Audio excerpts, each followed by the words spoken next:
Hello বন্ধুরা, আমি চলে এসেছি শ্রেয়া আবার তোমাদের কাছে। তো তার আগে সবাইকে জানে হ্যাপি নিউ ইয়ার। সবাই এই বছরটা খুব ভালো করে কাটিও। তো বন্ধুরা, সবাই কেমন করে নতুন বছরটা কাটিয়েছো সেটা আমাকে অবশ্যই কমেন্ট বক্সে জানিও। আর আজকে আমি তোমাদের সাথে কোনো ডেইলি ব্লগ শেয়ার করব না, আজকে আমি তোমাদের সাথে একটা রেসিপি শেয়ার করব। আমাদের বাড়িতে একটা নতুন অতিথি একটা জিনিস এসেছে, সেখানেই তোমাদের দেখাচ্ছি, চলো দেখতে থাকো। তো দেখতেই পাচ্ছ আমি রান্নার জন্য চলে এসেছি। তো আজকে আমি তৈরি করব মাইক্রোওভেনে চিকেন কষা। তো এখানে দেখছো আমি 3টে পেঁয়াজ, 2টো টমেটো আর আদা বাটা পেস্ট রসুন বাটা আমার কাছে আগেই ছিল, আর দই নিয়েছি, টক দই। তো এখানে আমার বর ওগুলোকে কাটতে বসে গেছে, পেঁয়াজগুলোকে ছাড়িয়ে দিচ্ছে। পেঁয়াজগুলো আমি কুচি কুচি করব না, আমি মিক্সচারে একেবারে পেস্ট করে নেবো, টমেটোটাও তাই করব। এখানে আমার মা একটু চিকেনটাকে দেখতেই পাচ্ছ ধুয়ে পরিষ্কার করে নিচ্ছে। তো আমি চিকেনটা ঠিক ভালো করে ধুতে পারি না, তা ওই জন্যই মা একটু ধুয়ে দিচ্ছে। তো এরপর আমি একটা বোল নিয়ে নিয়েছিলাম, ওর মধ্যে আমি 2 চামচ লঙ্কার গুঁড়ো নিয়েছিলাম। এবার ঝালটা যার যার টেস্ট অনুযায়ী, আমি যেহেতু ঝাল একটু বেশি প্রেফার করি আমাদের বাড়িতে সবাই, তো ওই জন্য আমি 2 চামচ দিয়েছি। আবার তোমরা চাইলে ওটা 1 চামচও তোমরা দিতে পারো তোমাদের পরিমাণ অনুযায়ী। আর এবার দিচ্ছি 2 চামচ, আমি দিয়েছি হলুদ গুঁড়ো দিয়েছি। হলুদ গুঁড়োটাও কিন্তু আমি 2 চামচই দিচ্ছি।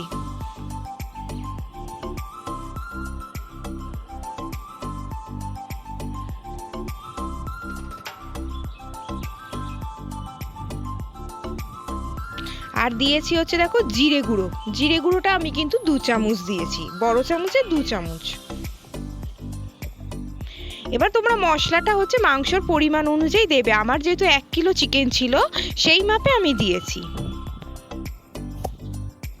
তো এরপর দেখছো যে শাহি গরম মশলা আর মিট মশলাটা রয়েছে, এই দুটো অ্যাড করা হবে। আমার কাছে অ্যাকচুয়ালি চিকেন মশলা ছিল না, তাই আমি মিট মশলা। এরপর আমি সব কিছু পেস্ট করে নিয়েছি। দেখো এখানে টমেটো পেস্ট, আর এটা পেঁয়াজের সঙ্গে আমি কিন্তু 4টে কাঁচা লঙ্কাও কিন্তু পেস্ট করে নিয়েছি। আর এইদিকে আমার দেখছো চিকেনটাও আমার ধোয়া হয়ে গেছে, আমি জল ছাড়িয়ে রেখেছি। তো এরপর আমি একটা মাইক্রোওয়েভ বোলের মধ্যে, ওর মধ্যে আমি দেখতে পাচ্ছ মাইক্রোওয়েভ বোলের মধ্যে আমার একটু জল ছিল, তো আমি জলটাকে ভালো করে ফেলে দিলাম।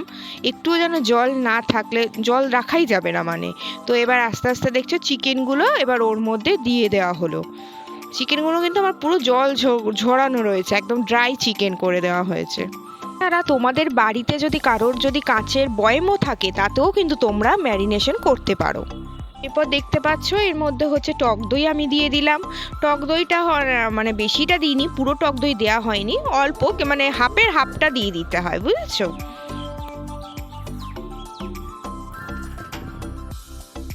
তো এরপর এর মধ্যে আমি সর্ষের তেল অ্যাড করেছি, তেলটা একটু বেশি লাগে। আমরা যে একটু তেল খাই, পছন্দ করি মশলা, তাই জন্য তেলটা আমাদের একটু বেশি লেগেছে। এরপর দেখতে পাচ্ছ আদা রসুনের পেস্ট দেওয়া হচ্ছে। প্রথমে আদাটা আমার ডেলা হয়ে গেছে, কারণ আমার ফ্রিজের মধ্যে ছিল, তাই জন্য শক্ত হয়ে গেছে। আমার আদা রসুন পেস্ট করাই থাকে ফ্রিজে সব সময়, তো ওই জন্য। এবার ওই পেঁয়াজ আর যে কাঁচা লঙ্কা দিয়েছিলাম পেস্ট করে, এবার ওই পেস্টটাও দিয়ে দেওয়া হলো এর মধ্যে। কাঁচা লঙ্কাটার এত ঝাঁজ ছিল যে আমার চোখ দিয়ে জল বেরিয়ে যাচ্ছিল, একটু ঝালটা বেশিই হয়েছে। এরপর আমি টমেটো পেস্টটা অ্যাড করে দিই। এবার যে মশলাটা আমি তৈরি করে রেখেছিলাম, সেই মশলাটা আমি দিয়ে দিলাম এর মধ্যে পুরোটা। এরপর ওই শাহি গরম মশলা আর মিট মশলা, এই দুটো ওর মধ্যে অ্যাড করে দেওয়া হলো।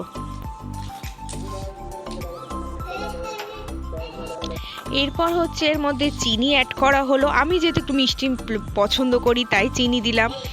আর লবণ দেওয়া হলো, লবণটা পরিমাণ মতো।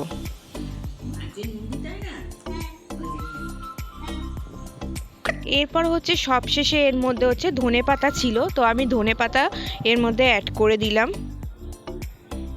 আর দিলাম তেজপাতা একটাই দিয়েছি। তো দেখতেই পাচ্ছ এটাকে ভালো করে এবার মাখতে হবে। মাখাটাই হলো যাতে মশলাগুলো প্রত্যেকটা মাংসের গায়ে যাতে প্রপারভাবে লাগে, সেই মতো করে মাখতে হবে। মাখতে অবশ্য আমি পারি না, তাই জন্য অর্ঘ্যই মেখে দিচ্ছিল ব্যাপারটাকে সুন্দর করে। আর এটাকে মেখে কিন্তু আমাদের ম্যারিনেট করে মিনিমাম আমাদের 1 ঘন্টার থেকে 1.5 ঘন্টা থেকে 2 ঘন্টাই রাখা উচিত, কিন্তু আমরা 1 ঘন্টাই রাখবো। তো এরপর আমি দেখতেই পাচ্ছ একটা প্লেট দিয়ে আমি ঢাকা দিয়ে রেখেছি ভালো করে।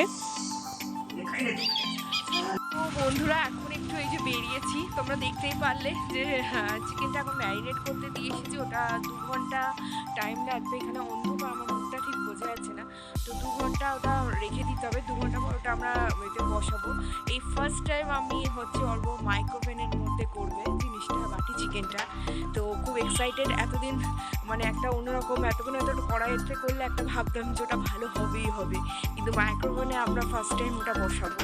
জানি না কেমন হবে, আশা করি ভালোই হবে। সবাই এক্সাইট হয়ে আছি। তো চলো তাড়াতাড়ি ঘরে যাই, প্রচণ্ড আজকে ঠান্ডা পড়েছে বাইরে। আর তো রাস্তায় আছি, একটু বেরিয়েছিলাম দোকানে। তো চলো যাই তাড়াতাড়ি। তো এরপর দেখতেই পাচ্ছ যে আমি চলে এসেছি। এবার মাইক্রোওভেনের ভেতর ওটা রাখবো বলে ওটা আমি ম্যাক্সিমাম হলো আমি 1 ঘন্টা রেখেছিলাম, কারণ অনেকটা রাত হয়ে গেছিলো। এখন 2 ঘন্টা আমাদের রাখতে গেলে সবাই তো খাওয়া দাওয়া করবে, অনেকটা রাত হয়ে যাবে। তাই জন্য আমি 1 ঘন্টাই রেখেছিলাম, কিন্তু তোমরা যে যতটা পারবে বেশিক্ষণ রাখার চেষ্টা করবে। তো এরপর আমি দেখতেই পাচ্ছ এবারে মাইক্রোওভেনের মধ্যে এটা ঢোকালাম। ঢুকিয়ে এখনও টাইমটা সেট করিনি, এবার আমি টাইম সেট করব। এটাতে আমি টাইম দিয়েছিলাম 20 মিনিট। 20 মিনিটের মধ্যে আশা করা যায় হয়ে যাবে। আমি প্রথমবার ট্রাই করছি, তো তাই একটু ভয়ে ছিলাম, জানি না কি হবে, হয়তো হতে পারে পুড়েও যেতে পারে। তাই জন্য আমি কম টেম্পারেচারে দিয়েছিলাম, 20 মিনিট ফার্স্টে দিয়েছিলাম। যদি না হয় তাহলে আবার একটু বাড়িয়ে দেওয়া যাবে। তাই তো অলরেডি দেখতেই পাচ্ছ যে ভেতরে এটা হতে শুরু করেছে, ঘুরছে। তো ভালো স্মেলও আসছিল। তো আশা করা যায় ভালোভাবেই হবে হয়তো ঠিকঠাক। তো আমাদের চিকেন দেখতেই পাচ্ছ রেডি হয়ে গেছে। এবার আস্তে করে ওকে দেখা যাক, বার করে এনে চিকেনটা আদৌ সেদ্ধ হয়েছে কিনা দেখা যাক। তো ভালো তো স্মেল আসছেই। তো দেখতেই পাচ্ছ বার করছে, বার করছে ওটাকে। তো সত্যি কথা বলতে চিকেনটা কিন্তু অসাধারণ হয়েছে, এবং চিকেনটা কিন্তু প্রপার সেদ্ধ হয়েছে এবং টেস্টিও হয়েছে খেতে। খুব ভালো লেগেছে খেতে। আমার তো প্রথমে ভয় ছিল, কিন্তু অ্যাটলিস্ট হতে পেরেছে। তো লাস্টে আমি এর মধ্যে একটুখানি ঘি অ্যাড করলাম। ঘিটা অপশনাল, তোমরা অ্যাড করতেও পারো আবার নাও করতে পারো, কিন্তু আমি অ্যাড করলাম। তো দেখতেই পাচ্ছ এরপর আমরা খেতে বসে গেছিলাম। তো রুটি দিয়ে খেতে সত্যি খুব ভালো লেগেছিল। তো অবশ্যই তোমরা এটা একবার ট্রাই করো, আমি তো ট্রাই করলামই। তো ফ্রেন্ডস, আজকে ব্লগটা তাহলে এখানেই শেষ করলাম। যদি আমার ভিডিওটা ভালো লেগে থাকে লাইক সাবস্ক্রাইব করতে একদম ভুলো না। টাটা।